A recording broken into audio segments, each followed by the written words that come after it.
Buenas noches, hoy día martes para miércoles 25 de Sivan 5766 y 20 de junio del 06. Esta charla va a ser relativamente corta, para que no se asusten, corta porque tengo que ir a una fiesta, a un casamiento. Vamos a decir una charla breve, de más o menos de media hora. Que sea esta charla de Ilun Ishmat, de uno de los dirigentes de este lugar, joven, que se fue el día viernes, falleció a los 39 años, dejó 3 hijos. Él era el Hazán de todas las mañanas, era el Gabay, era el que dirigía las finanzas, y desgraciadamente dio una enfermedad y se fue muy rápido. Jacob a Cohen Ben Rosa. Y también, de Tishbi, que sea Refuah Shlema para, ¿cómo se llama? Jaim Isidoro Ezra, le aumentaron Jaim Isidoro Ezra Ben Sara, que tenga Refuah Shlema.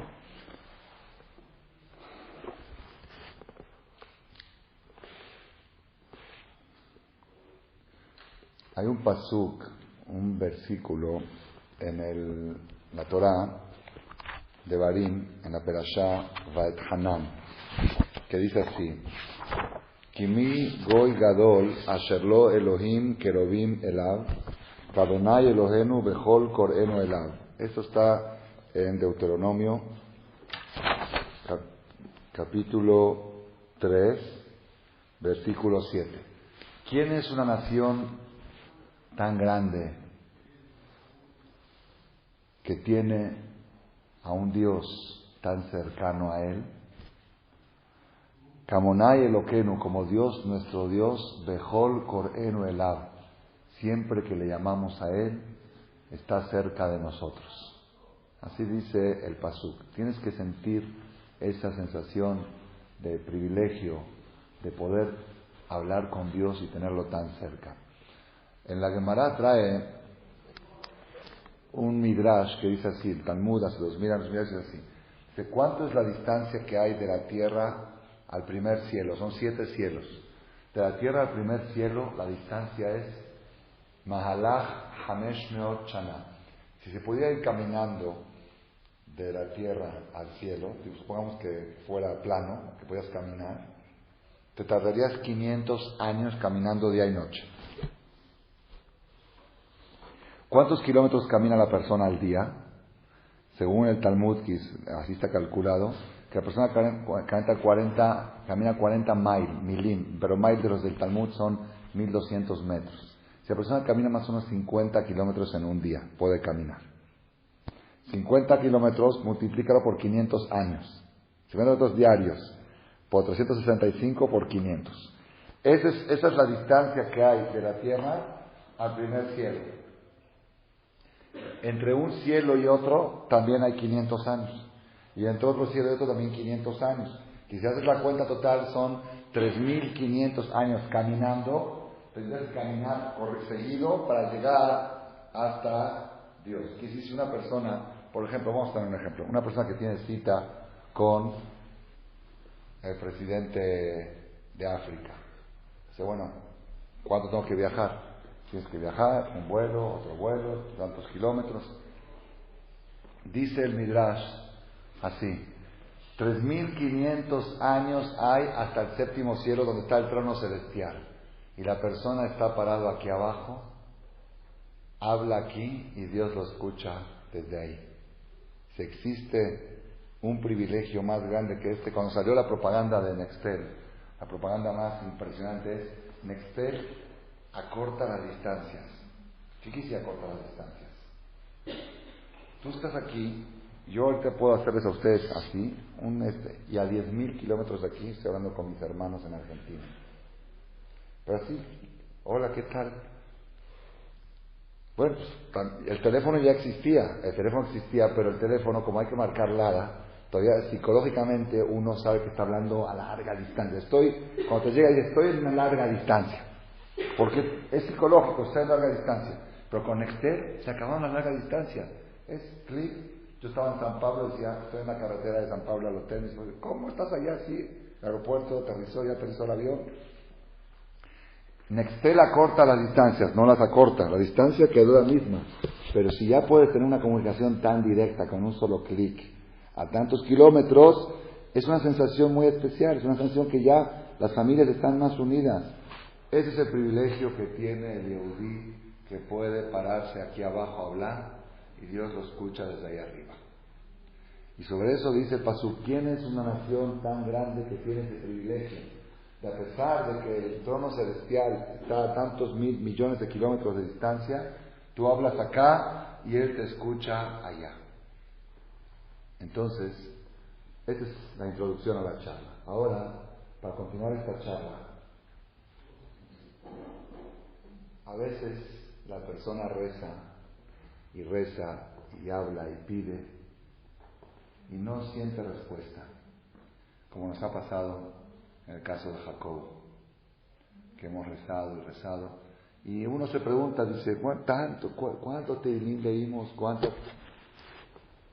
Es un tema complicado, por supuesto, no pienso dar la respuesta total en este momento, pero lo tomo nada más como una pauta por qué llegué a estos pensamientos en esta semana que estamos todos adoloridos de la pérdida. ¿Dónde están los rezos? Hay, siguiendo el ejemplo de Nextel, hay una Gemara en Masejet Berajot, Tratado de Berajot, hoja 32, columna 2, Lamed Bet, Amud Bet, para que no se les olvide el levado, hay que rezar con el corazón. Dice la Gemara así: Raba lo gazar ta'anita beyoma de Aiba. Un rabino del Talmud, cuando quería hacer un rezo por alguna necesidad, por alguna dificultad que había, si el día estaba nublado, no hacía el rezo. Si estaba nublado, no hacía el rezo. ¿Por qué? Porque hay un versículo que dice en ¿cómo se llama Ejá en Lamentaciones? En el capítulo 3, dice, Sakota be'anan lach me'avor tefilá. Pusiste una nube para no dejar pasar los rezos. Así dice el Pasuk, como que el pueblo de Israel se queja que ellos tanto rezaban para que no se destruya el Bet Hamikdash y al final se destruyó. Entonces como que hubo una muralla, una nube que no dejaba pasar los rezos. Sakota be'anan lach, cubriste el cielo con una nube para que los rezos no lleguen al cielo. Entonces, dedujo de eso el Jajam Rabá que un día nublado los rezos no llegan. Por decirlo en términos modernos tecnológicos, Nextel de México a Argentina, pero si hay una interferencia muy fuerte en el Inter, pues no agarran la señal. Entonces parecería como que cuando está el día nublado hay una interferencia, como que Dios está diciendo, los rezos llegan hasta la nube y no llegan al cielo. Entonces día nublado no es bueno para rezar, día de lluvia es muy bueno para rezar, muy bueno. Cuando está lloviendo es muy bueno. ¿Por qué? Porque hay comunicación entre cielo y tierra. Es la comunicación entre sí. Y aparte, la lluvia está desvaneciendo a las nubes. Se está quitando la mejizá, pero cuando está nublado, sin lluvia, no es buen momento para rezar. Los rezos se quedan estancados ahí en las nubes, no suben. Así está en el Talmud, el que quiera ver la referencia de Berajot, 32, columna 2. Día nublado no es día bueno para rezar. Entonces, ¿qué hace una persona que tiene que rezar? Tiene que pedir por algo y está nublado. Imagínense que uno vaya a leer Teilín y salga a la ventana a ver cómo está el día. No estoy, pero no leo Teilín, ¿por qué no? Se va a quedar en las nubes. Es una pregunta buena. Seguramente las tefilot normales que uno tiene que rezar, Shachrit, Minja y Arvit, las debe de rezar aunque esté nublado, porque es una obligación de rezar 3 veces al día. El desayuno, comida y cena, aunque esté nublado o aunque esté despejado. Pero rezos especiales para pedir algo especial por algún enfermo o por alguna situación, si está nublado, el cielo está bloqueado. Así está en el Talmud. Para mí también fue sorpresa, fue novedad. Entonces, ¿qué se hace? Hasta que un día me tocó, en uno de los vuelos que estaba viajando a uno de los seminarios a Latinoamérica, un día muy, muy nublado. Nublado, esos días que no dan ganas de salir a la calle, están negros. negros de nublado. Dije, ahora entiendo. Está uno tan deprimido de ver el cielo así que ya no se puede inspirar para rezar. Por eso los rezos no llegan, porque no hay inspiración. Cuando uno ve el cielo azul, despejado, uno está inspirado. No dan ganas de nada. Me subo al avión y ahí es donde tengo mucha reflexión. En los viajes largos es donde Dios me inspira las ideas más revolucionarias en mi vida personal. Mucha inspiración tengo en los vuelos. Y en este vuelo tuve una inspiración especial. Estaba yo sentado en el avión, todo negro, oscuro. No, era de día, pero nubladísimo. Y dije, bueno, estoy tomando el vuelo para viajar. Después de media hora, abro los ojos, cielo azul. Cielo azul, veo el sol, veo claridad, veo vida. ¿Qué pasó? Es que el avión subió por encima de las nubes. Quiere decir que es verdad que las nubes crean una interferencia y los rezos no pasan, pero existe algún poder, alguna fortaleza aeronáutica que puede elevar a la persona por encima de las nubes y entonces los rezos no tienen interferencia. Y es lo que tenemos que buscar. ¿Cuál es el avión que puede la persona subirse a ese avión y ponerse por encima de las nubes para que no haya interferencia en los rezos? Uno de los aviones es, puede haber otro, pero uno de los aviones es el estudio de la Torah. Cuando una persona estudia Torah, antes de rezar, lee algo de Torah, en ese momento la persona se eleva a niveles sobrenaturales, se eleva por encima de las nubes y después de eso los rezos llegan muy directos. Por eso nosotros, antes de decir Shachrit, el que lee el Shachrit completo desde el principio, nosotros los hombres que tenemos obligación, hay antes como introducción al rezo, ese estudio de Torah, es de Umekomán, Rabbi Ishmael Omer, Korbanot, que todo eso son partes de estudio de Torah, porque al estudiar Torah la persona puede elevarse por encima de las nubes y eso permite que los rezos puedan llegar a pesar de que el clima esté desfavorable, a pesar de que las nubes estén desfavorables. Esa es una de las estrategias que pueden haber. Otra de las estrategias para subirse por encima de las nubes puede ser la tzedaká. La tzedaká, cuando una persona da ayuda, da una tzedaká a un necesitado, eso hace que uno se pueda elevar por encima de las nubes y los rezos puedan llegar a pesar de que esté nublado. Pero, cuando estaba yo estudiando este tema, me surgió una contradicción. Quiere decir, en términos generales, las nubes es algo negativo para el pueblo de Israel, según lo que está en el Talmud. Cuando está nublado, no es un día, naturalmente no es un día favorable. ¿Por qué? Porque está bloqueado el cielo. Los rezos hay interferencia, los rezos se atoran, se quedan en las nubes. El pasuk lo dice en Eja, Sakota, Beaná, Lach, Meabor, Tefilá. Dios te echó el cielo con nubes para que no pasen los rezos. Así que las nubes es una interferencia. Y estamos encontrando que hay una estrategia de ponerse por encima de las nubes, como vemos en el caso de los aviones. El problema es cuando estudio la Torah, principalmente en las últimas perashás, yo veo puras nubes. Todo el tiempo veo nubes. Todo el tiempo. Desde hace 2 meses, las perashot, cuando hablan de la entrega de la Torah, cuando Dios entregó la Torah en Har Sinai, ¿cómo la entregó?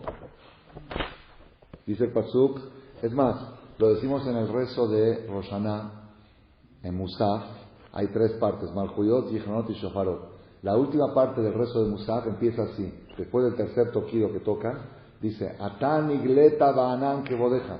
Tú te revelaste al pueblo de Israel con la nube de tu honor. En el Vayabor, en el Kel Melech, Vayered Amonai, Be'anan, bajó Dios con la nube, Vaitiatzev Mosham, Vaikra, Beshem Amonai, Besham Neemar, con la nube. Acá dice también, en la entrega de la Torah, estoy leyendo el Éxodo 19, versículo 9, Vayomer Hashem el Moshe, Ine Anochi ba eleja be'a be'anan. Yo voy a venir hacia ti con el espesor de la nube.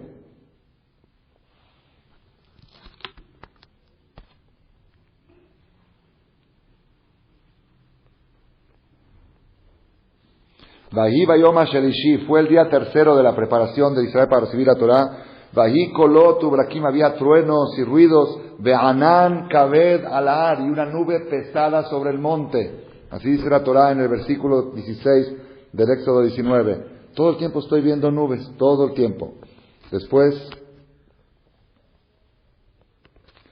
en la Perashá Mishpatim,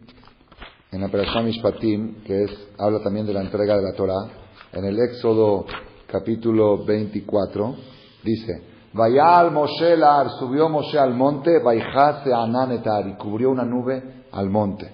Vaishkon Kevod Hashem al Ar Sinai, y moró el honor de Dios sobre el monte Sinai. Vayjaseu Anan Sheshit Yamim, lo cubrió la nube 6 días. Vaikra el Moshe, y Hashem llamó a Moshe mitoje Anan, de dentro de la nube. Vayabó Moshe betoje Anan, y se metió Moshe dentro de la nube. Vayal el Ahar, y subió al monte. Vayi Moshe Bahar Arbaim Yom Arbaim Laila, estuvo en el monte 40 días y 40 noches. ¿No? ¿La nube es positiva o negativa? Todo lo positivo, es más, toda la presencia divina viene con nube. Entonces, ¿cómo te están diciendo que la nube interfiere? Y por si es poco, seguimos con cuando fue la inauguración del Mishkan, del santuario. Dice, al final de Éxodo, la última parte, capítulo 40, versículo 34.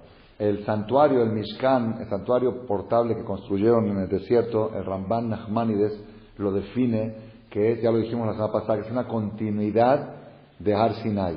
Lo que sucedió en Har Sinai se continúa a través del santuario, a través del Mishkan.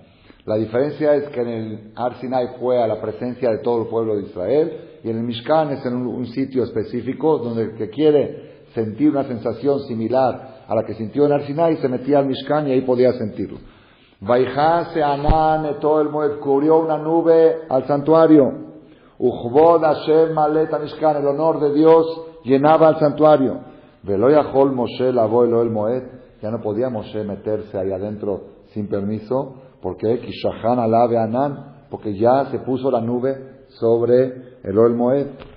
Ubealote Anan mala Mishkan, cuando se elevaba la nube del Mishkan, partían los Yehudim. Veimloye ale Anan, si la nube estaba puesta, ahí se quedaban. ¿Por qué? Ki Anan Adonai a la Mishkan Yomam, así es el último versículo del Éxodo. Porque la nube de Hashem está sobre el santuario de día, y de noche una columna de fuego, a los ojos de los hijos de Israel, Bechol Masen, en todos sus viajes. La perashá última que leímos, no sé si hay más, ya no tuve tiempo de buscar, seguramente hay más referencias. La perashá que leímos la semana pasada dice: Ubiom Hakim et Mishkan, esto es Números Bamidbar, capítulo 9, versículo 15.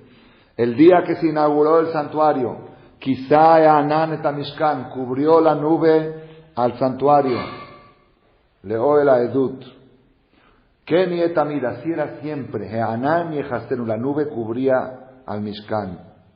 Ulfie Alotanan, cuando se elevaba esa nube, sabían que tenían que partir. Y cuando bajaba la nube, sabían que tenían que acampar. Y así era el sistema, como partía el pueblo de Israel. Bahi Bashana Shenit, en síntesis, todo esto me causó una inquietud. Por un lado, yo veo que la nube es interferencia. La nube es algo negativo.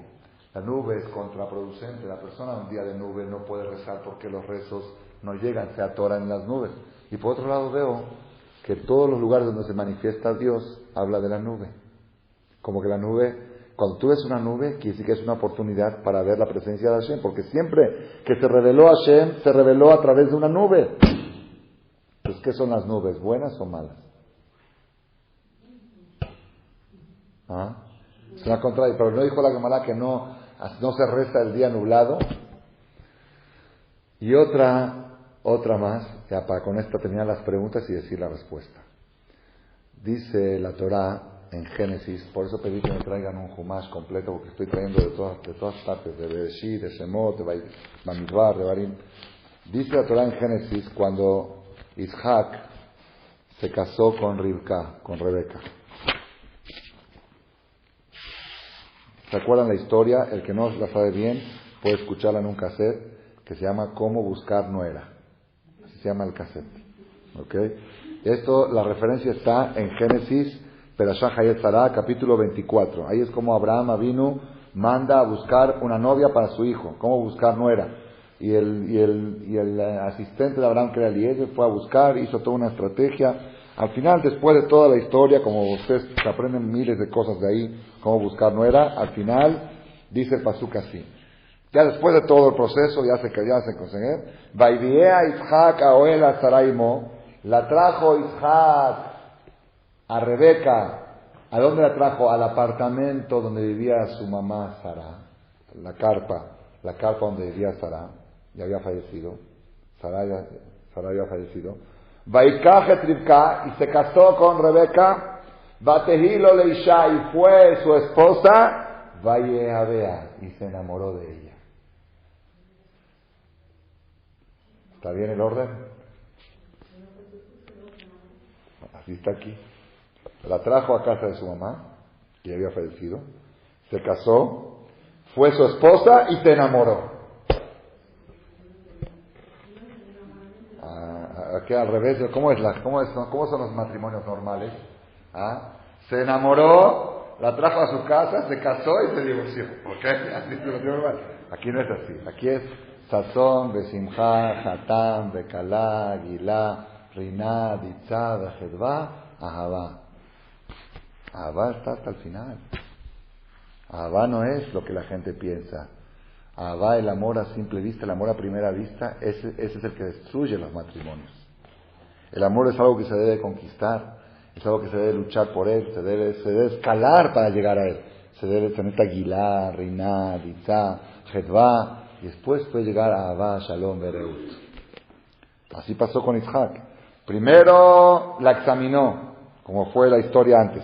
La trajo a casa de su mamá, se casó con ella, fue su esposa y se enamoró de ella.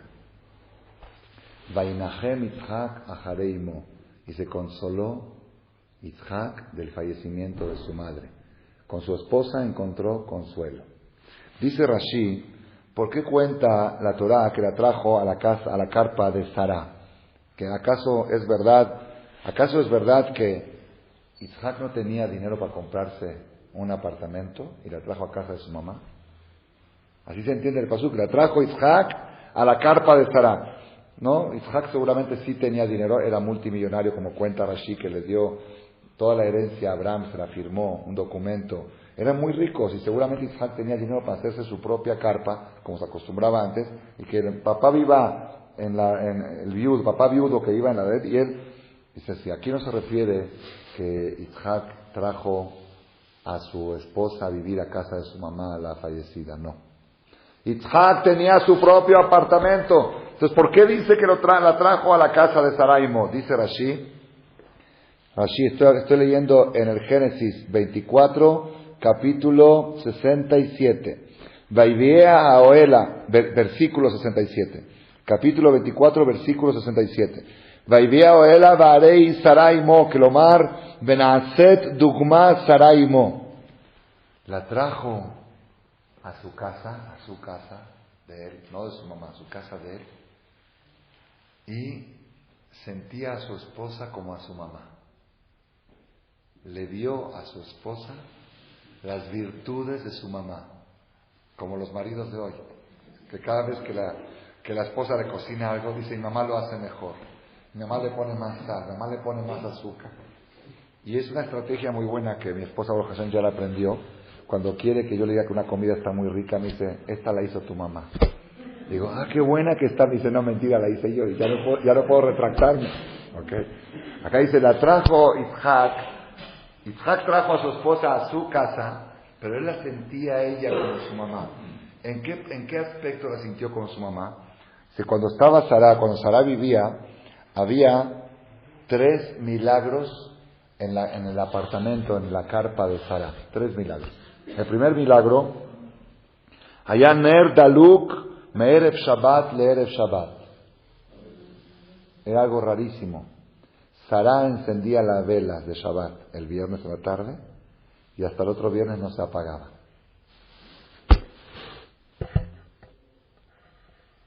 El milagro de Hanukkah le sucedía a Sara, todo quise que el aceite rendía, así como el aceite de Hanukkah rindió 8 días, el de un día, a ella rendía, ella ponía aceite para un día, le duraban 7 días, toda la vida, así era Sara, tan tzadeket que era, que él tenía bendición, lo poco que ponía, rendía.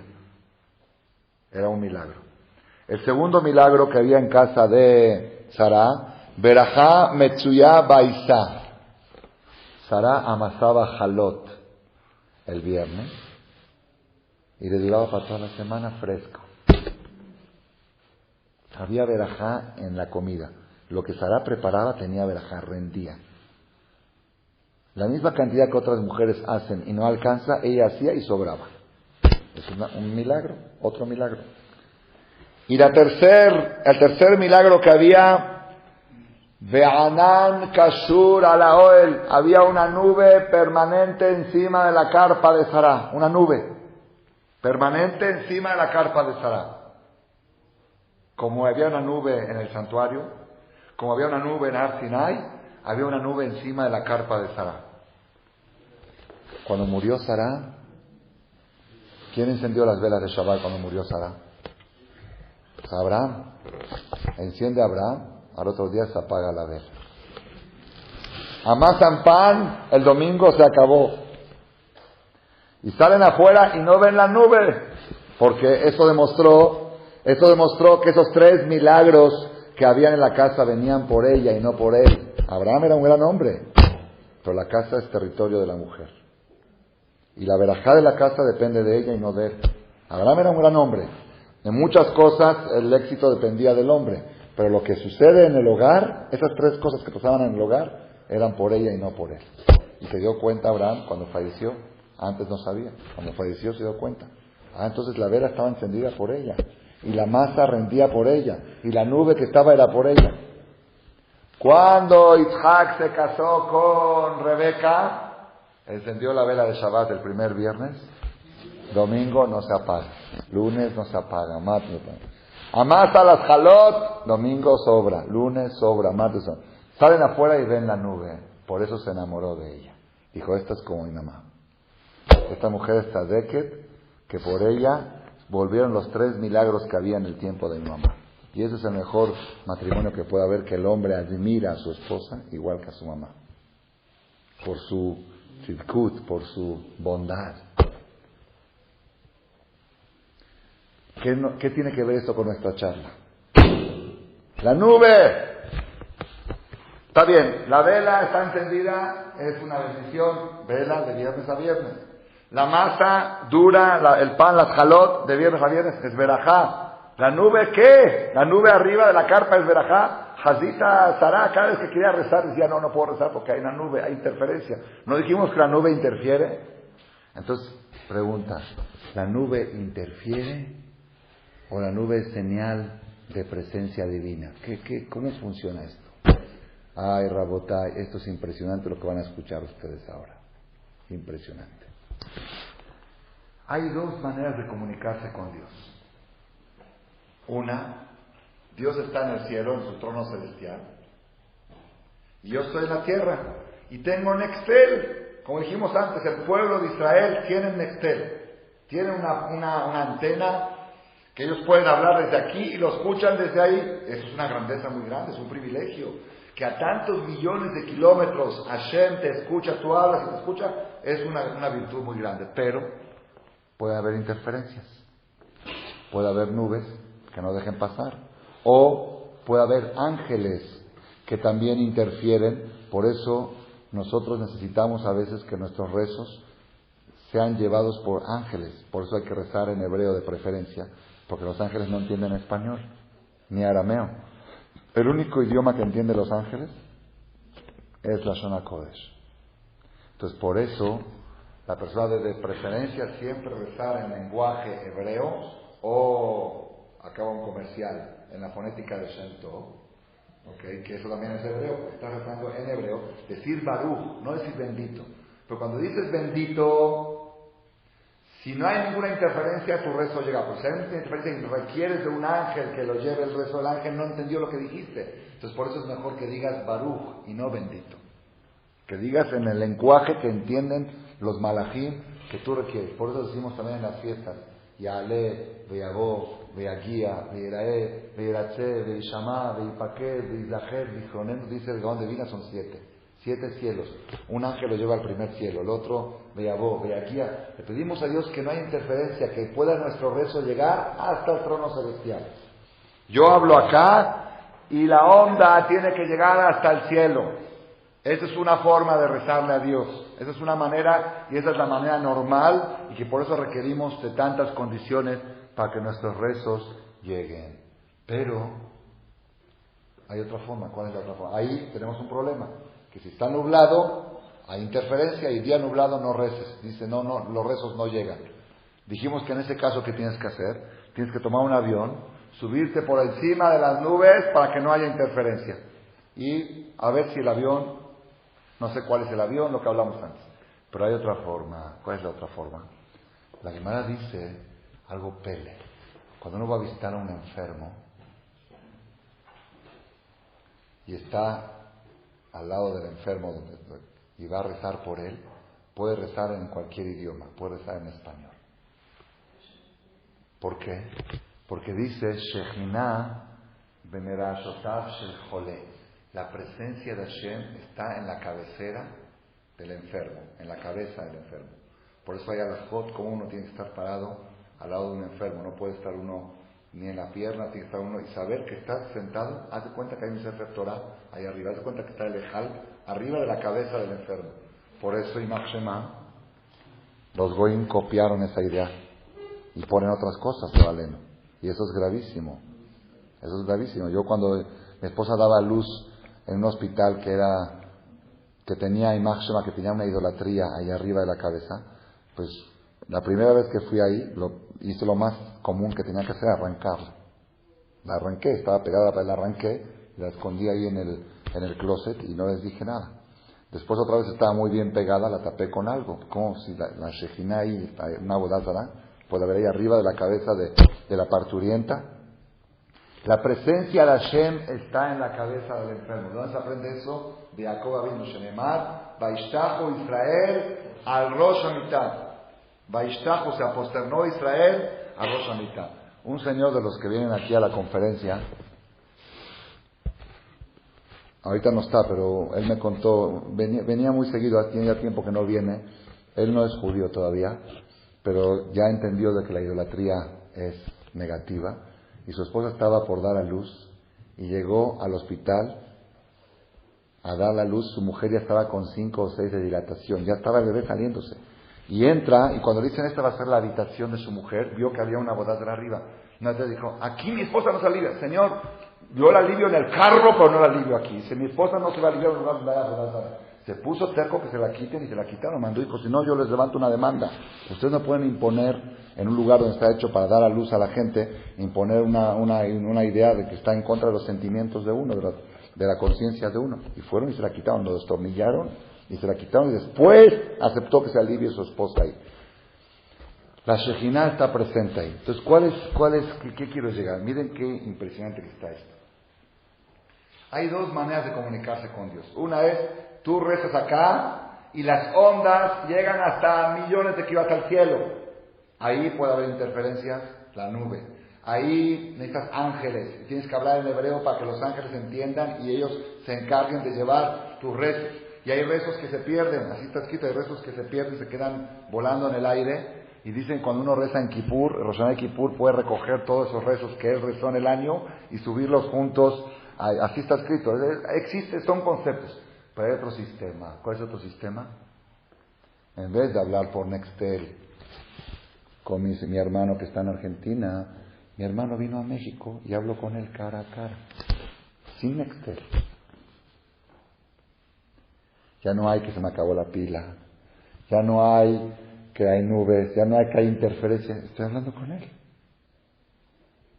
Eso es uno de los casos cuando vas a visitar a un enfermo. En el cuarto donde está el enfermo, ahí está la presencia de Dios y ya no requiere de que el rezo llegue hasta allá arriba, Dios está aquí abajo. Rabotai, eso es lo que sucedió en Har Sinai. En Har Sinai, Vayered Hashem, bajó Dios al monte Sinai. Cuando baja Dios al monte Sinai, ¿saben para qué es la nube? La nube es para concentrar la energía. Ahora al revés, ahora la nube es Berajá. Pone una nube encima de Har Sinai para que la energía que está en Har Sinai esté concentrada ahí. Y ahora que la nube es la bendición, porque si no está la nube se esparce la energía. Al estar dentro de la nube se concentra y adentro la luz y no se va para afuera. Cuando se construyó el santuario, el Mishkan, ¿cuál era el objetivo del santuario? El objetivo del santuario era que el pueblo de Israel, en vez de rezar aquí y que Dios lo escuche ahí, que también es un privilegio, que tú hablas acá y te escuchan a mí, también es un privilegio, pero yo quiero algo más directo, que Dios esté aquí abajo. Para eso se hizo el Bet HaMikdash, para eso se hizo el Mishkan. El Mishkan se hizo para que yo pueda entrar a un lugar donde pueda yo hablar con Él, sin necesidad de que los rezos viajen tantos kilómetros. Entonces, para eso, ¿qué hacía Dios? Ponía una nube encima y ahí estaba concentrada toda la energía. Entonces, ¿qué quiere decir? Hay dos sistemas como tener una relación con Dios. Un sistema es yo estoy acá y Él está allá. Yo le hablo y mis palabras vuelan y llegan hasta allá. También es muy bueno, pero eso tiene reglamentos. Cuando es un día nublado no funciona, te tienes que subir encima de las nubes.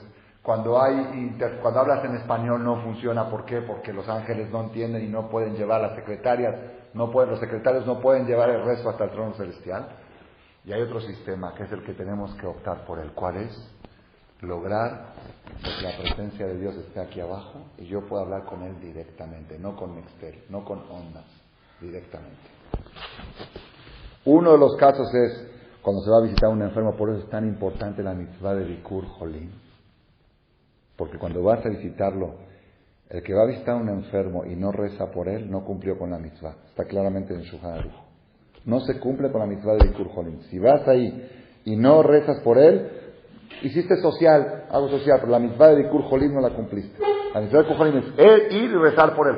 Bueno, pues voy a rezar por él en otro... No, ahí, ¿por qué ahí? Porque ahí está Dios, ahí está la Shekhinah. Por eso hay que procurar, dentro de lo posible, de entrar hasta donde está el enfermo mismo. A veces no lo dejan entrar porque está en terapia intensiva o algo. Si uno puede entrar ahí adentro, ahí tiene más efecto la tefilá. Pero no queremos llegar a una situación que para tener que encontrar a Dios tengamos que tener un enfermo. Entonces, ¿cuál es la solución? El Mishkan, el santuario. Y hoy en día que no hay Mishkan, que no hay santuario, los templos, las sinagogas, los lugares donde se estudia Torah permanentemente, esos son los lugares donde puede estar la Shekhinah ahí. Y tú vas al Cristo, ¿tú por qué vas al templo a rezar? Reza en tu casa. ¿Por qué vas al templo a rezar? Porque si rezo en mi casa, estoy mandando el rezo al cielo y a ver si llega. Puede haber nubes, puede haber ángeles que no la dejen pasar. Si no dije una palabra bien, no pasa. Si no marqué bien la clave helada, un número me equivoqué, no llega. Pero si voy al templo, tengo muchas probabilidades de que no necesite utilizar la clave helada, que pueda hablar directo. Y si hablo directo, no hay interferencias. Y al contrario, ahí si está nublado, mejor. Está nublado, está más concentrada la energía dentro del templo, dentro del Bet HaKnesset. Esa es la idea de buscar siempre rezar en el Bet HaKnesset, en la sinagoga, en el lugar donde se estudia Torah. Ustedes cuando vinieron hoy aquí a la conferencia, ¿a dónde vinieron? Ustedes se metieron dentro de la nube, ¿pero de cuál nube? De la nube de Har Sinai, de la nube del Mishkan, de la nube que concentra energía, no la nube que interfiere. La nube que interfiere es cuando tú quieres rezar y que llegue hasta ahí arriba, pero cuando tú quieres que Dios esté acá y hablar con Él, ahí la nube no solamente que no daña, sino que ayuda. Rabotai, esto tiene niveles. El nivel más alto que existe es lo que dice la Gemara, Ish veisha shezahu, un hombre y una mujer que forman un hogar pacífico, armonioso, con Torah, con Irat Shamayim, con respeto uno al otro, con una autoridad celestial divina sobre ellos. ¿Qué sucede? Dice la Gemara, Shekhinah benehem, la presencia de Dios está en ese hogar. Y si la presencia de Dios está en ese hogar no se necesita mandar los rezos al cielo, pueden rezar ahí mismo. Ya la casa se convirtió en una sinagoga, la casa se convirtió en un templo, y a eso debe de aspirar cada yehudí. Mientras no lo tenemos, vamos al templo a rezar, pero el objetivo final es que tu casa pueda ser un mini santuario, que tu casa puede ser un lugar donde puedas hablar con Hashem, sin necesidad de que tus rezos viajen. ¿Cuál es la señal? ¿Cómo puedes saber si tu casa llegó a ese nivel o no? Si ves una nube arriba de tu casa. Entonces quiere decir, arriba de tu casa nada más hay una nube, quiere decir que tu casa se convirtió en un santuario y Dios mandó una nube para concentrar la energía ahí, igual que en el Mishkan. Eso es lo que tenía nuestra matriarca Sará, y cuando ella falleció se quitó esa nube. Cuando Sará estaba, había una nube. ¿Qué quiere decir haber una nube? ¿Saben qué quiere una nube? La nube quiere decir, esta familia no requiere que sus rezos viajen, porque si tendrían que viajar, la nube lo interfiere. Sino aquí los rezos se quedan, aquí está Dios. No tiene que viajar hacia allá. El rey está aquí. La nube es bendición. Cuando Dios puso la nube en Har Sinai, ¿qué quiere decir la nube en Har Sinai? La nube quiere decir, ya no tienen que rezar para allá, ya está acá, Dios está acá. Ese es el objetivo. Entonces nosotros tenemos que saber, yo pienso que esto es una novedad muy grande, y esta charla se va a llamar, creo, Bezrat Hashem. Hay una que se llama Nubes Mágicas. Ya tenemos una conferencia de las nubes, las de Aarón Cohen, que dijimos que se hacían con el Gesed. Está en internet, el que la puede bajar hace 2 meses, y esta se va a llamar Nubes Positivas. Hay nubes negativas y nubes positivas. Cuando la persona tiene que mandar el rezo al cielo, la nube interfiere. Cuando Dios está aquí abajo contigo, la nube concentra la energía. Y tú tienes que tratar. No es fácil. Una vez le preguntaron a un jajam, ¿dónde mora Dios? ¿Dónde mora Hashem? ¿Dónde está Hashem? ¿Dónde? ¿Saben qué le contestó el jajam? Donde lo dejan estar. Donde le abren la puerta.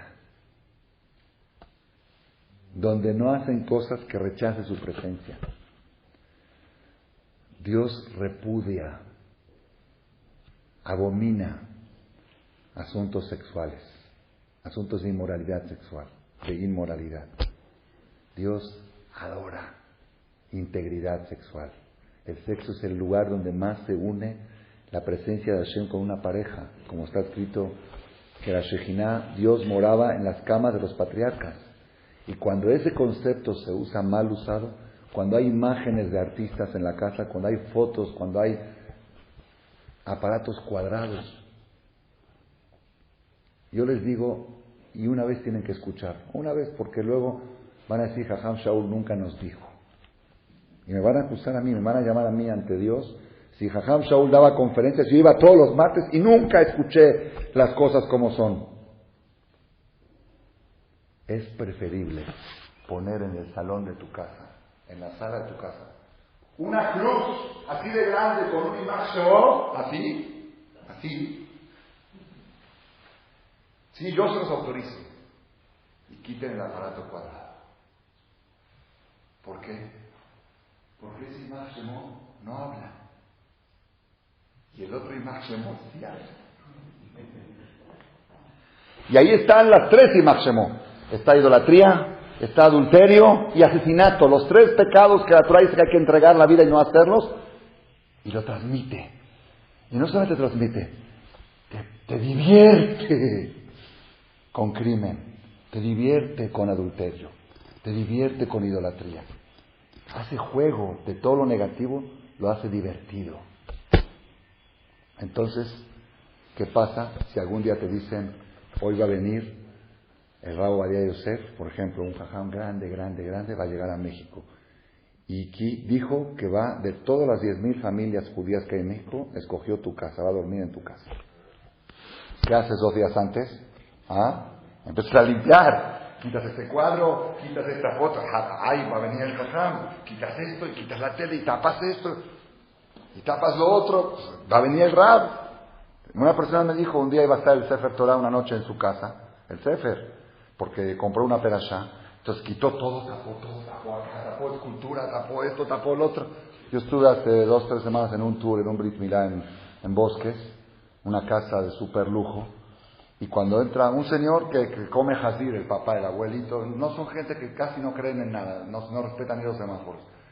Entonces estaba entrando al tour de su nieto y había una imagen ahí asquerosa de una mujer y un hombre abrazándose, de toda una escultura que valen $100,000.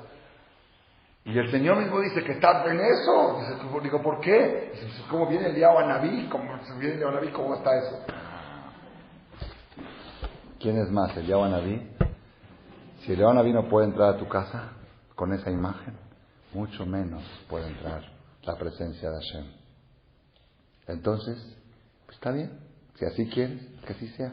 Entonces, ¿cómo vas a hacer? Pues voy a rezar, pero voy a mandar los rezos al cielo y a ver si llegan. Y ahora ya no es problema nada más de las nubes. Cuando tú vives en el piso 2, tienes que pasar por el piso 3, el piso 4, el piso 5, por todas las mugres que hay en por todas las teles que hay en todos los pisos, y luego pasar por las antenas, y a ver si no se atora tu rezo ahí, a ver hasta que llegue al cielo. La presencia de Hashem no puede estar en tu casa. De esa manera no puede estar en tu casa. No hay que espantarse, pues allá tú, si así quieres que sea tu relación con Dios, Él en el cielo y tú acá, y tú le mandas mensajes, pues así. Pero si tú lo quieres tener al lado, tienes que preparar el ambiente. Tienes que luchar por eso. Y tienes que saber que aunque no tengas ese aparato cuadrado, y aunque tengas todas las mezuzás bien puestas y bien revisadas, y aunque no haya ni una figura, no haya ningún cuadro de artistas en la casa, y puros cuadros de Jajamim y puros libros de Torah, si armas un pleito con tu marido, Dios se escapa de ahí. Porque el majloque también aleja la presencia de Dios. Dios no puede morar donde hay pleitos. Entonces no te conviene. Es un negocio perdido. Es lo que yo pienso que ese es el resultado de la charla que hemos dado hoy. Hay dos tipos de relaciones y las dos son válidas. Nada más que una es menos efectiva y una es 1000 veces más efectiva. Una es Dios está en el trono celestial y yo estoy acá y yo le rezo y le mando los rezos para allá. Y otra es yo procuro buscarlo a Dios aquí en la tierra. ¿Dónde? Lo busco en la sinagoga. Trato de que en mi casa pueda estar Hashem presente también. Si hacemos las cosas así, entonces nuestros rezos van a ser mucho más efectivos y vamos a poder ver a Hashem siempre, tener una comunicación más directa y estar siempre con la alegría de la presencia de Hashem que emite alegría en nuestros corazones. Amén.